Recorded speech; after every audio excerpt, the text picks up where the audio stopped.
Hi folks, welcome back. Thank you for watching. Please do hit subscribe if you haven't done so yet. It really does help when you do that. So today folks, this is a video I've been asked for a lot.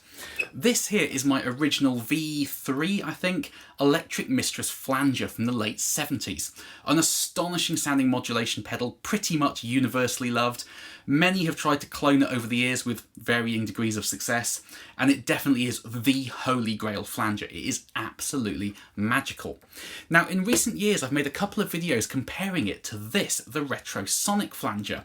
Now, if you followed this channel for a while, you might have seen that a couple of years ago I demoed one of the really early versions of this pedal and compared it to the original.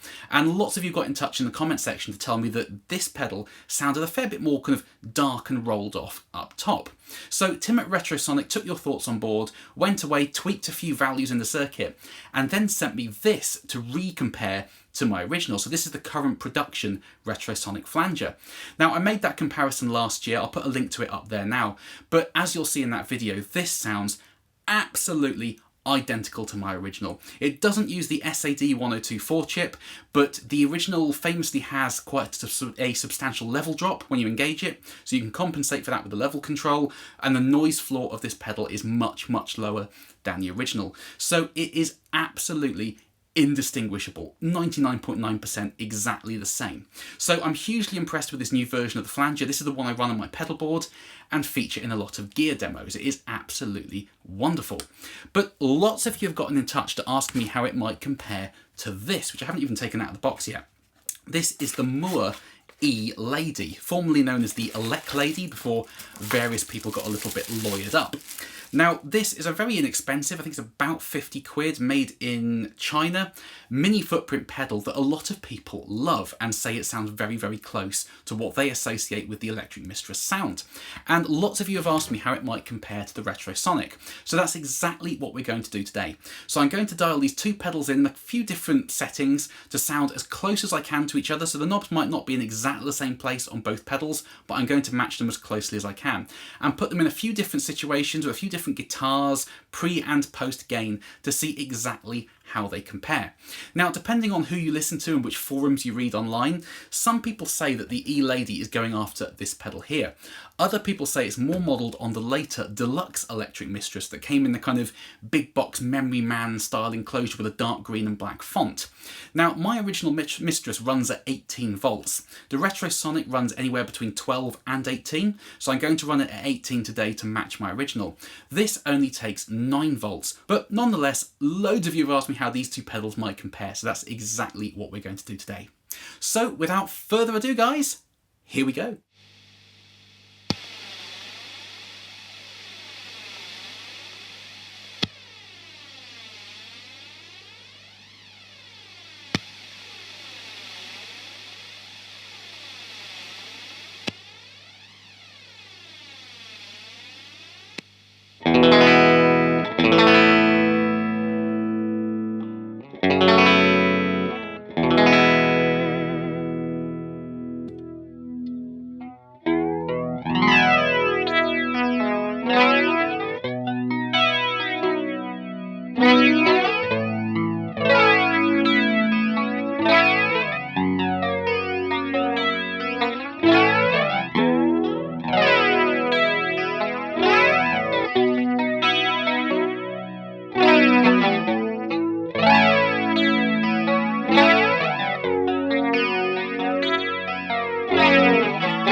So there we are, folks. Now please do comment underneath, let me know what you were hearing today. Did you prefer the Retro-Sonic or did you prefer the Mooer? I love chatting nerdy guitar stuff with you folks in the comment sections and getting your thoughts and opinions on these things. Now the first thing I want to say right off the bat here is I am genuinely surprised at how good the Mooer sounds. To be completely honest, I was expecting to get to this outro and say, don't bother with the Mooer, it sounds like a toy. It really, really doesn't. It sounds very, very good. Now, what differences was I hearing? Well, having spent quite a lot of time comparing the Retro-Sonic to my original Electric Mistress, this pedal does sound all but identical in all areas. Now, the Mooer does sound different to this in a few key places. The first is the top end content. Now, the Electric Mistress circuit is a really hard one for builders to do because by its nature, the Electric Mistress Flanger circuit is noisy. Now, a lot of builders who try to fix that noise problem filter the top end off, and people complain that the flanger sounds dark, doesn't have that crystalline top end, and sounds nothing like a Mistress.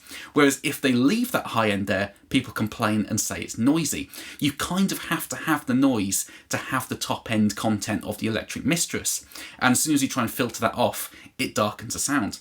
Now, as you will have heard with the noise floor test at the start, both these pedals do have that kind of swooshy up and down flanger noise. That's very inherent in the circuit, but the Retro-Sonic has more kind of hiss and white noise. Now, that's because it has less filtering up top, and in comparison, the Mooer did sound darker in pretty much every situation today. As you turn the colour knob up and the rate of flange, they become a lot more equal, but especially at kind of lower colour rates and things like that, you could really hear how much darker it was up top. The second is the low end content. The Mooer has a lot more low end than the Retro-Sonic. Now, the original Mistress famously shelves off a lot of low end, which, depending on your personal tastes and the situation you're using it in, may or may not be to your tastes. So the fact that the Mooer shelves off a lot less low end, that might make it more suited to you. So with the overdrive and the fuzz at the end there, I think running the flanger into the Kingsley page, I preferred the Retro-Sonic because it tightened that low end up and stopped things from getting really mushy. Because of course with a flanger you're adding a lot more harmonic content into an overdrive, or indeed into a cooking amp. So tightening up that low end, I felt, made it a lot less kind of soupy and a bit more defined low down. But running it after the Analog Man Sunface, I actually preferred the sound of the Mooer because you had more low end there and it was more rolled off up top. The fuzz is quite aggressive and quite thick, and I actually liked having that extra weight to it. I felt it was a bit more balanced and nicer to listen to overall. So it really does depend on circumstance and situation. The third difference I was hearing was in the kind of mid-range, and I tried my best to dial these pedals in as best as I possibly could to get them as close as I could to each other, but especially at lower colour rates and range rates and the rate, as you turned it down, the Mooer had something really fundamentally different in its kind of character, and the only thing I can really liken it to is it sounded more guttural. It had more kind of filtering going on. This was a lot more, dare I say the word, transparent. It wasn't as obvious an effect as you turn it down, whereas this was. To be honest, what this put me in mind of was like a sort of hybrid between the Electric Mistress and something like the ADA flanger. It had definitely like elements of that kind of swooshy airplane flanger going on as you turned everything down that I just could not dial out. So that's quite a fundamental difference in the sound of this pedal to the original. But as I said, you might prefer this depending on how you're running it. I stack all my modulations on my pedal board into my overdrives, so this works better for me, tightening up the low end and having that high end content there. But if you use your modulations in a more kind of typical context nowadays with big pedal boards and run your modulations after your overdrives, you might prefer the sound of the Mooer holding on to that low end and not making it kind of really buzzy and aggressive up top. So it completely depends. Now, this sounds more like my original Electric Mistress, there's no doubt about that, but this really does sound great. It's different, it's a modified version of the Mistress, but it still fundamentally sounds like a Mistress. So, for the money, would I recommend the E-Lady? Yeah, absolutely, it sounds fantastic. Now, I always try in these videos not to put too many of my personal opinions in there, I don't think it's really necessary, but a lot of you comment and ask me, which do I prefer? Well, I prefer the Retro-Sonic, but that's not to say the Mooer sounds bad, and I'm not saying I prefer the Retro-Sonic just because it's more expensive and boutique and it kind of fits with my pedalboard philosophy. I'm saying it because I like the shelving off the low end, and for me the defining characteristic of the Electric Mistress is that crystalline high end, which this nails. This doesn't. So overall I prefer the Retro-Sonic, but as I said, I'm very, very impressed by the Mooer. It sounds fantastic, especially for 55 quid or whatever this cost. So, as I said folks, please do comment underneath, let me know your thoughts and opinions on all this. I love chatting it through with you folks in the comment sections and finding out which of these two pedals you preferred in which situation. But for now, thank you for watching folks. I hope this video was interesting and useful for you. Please do carry on subscribing, it makes a big, big difference when you do that, and I will see you next time. Bye bye.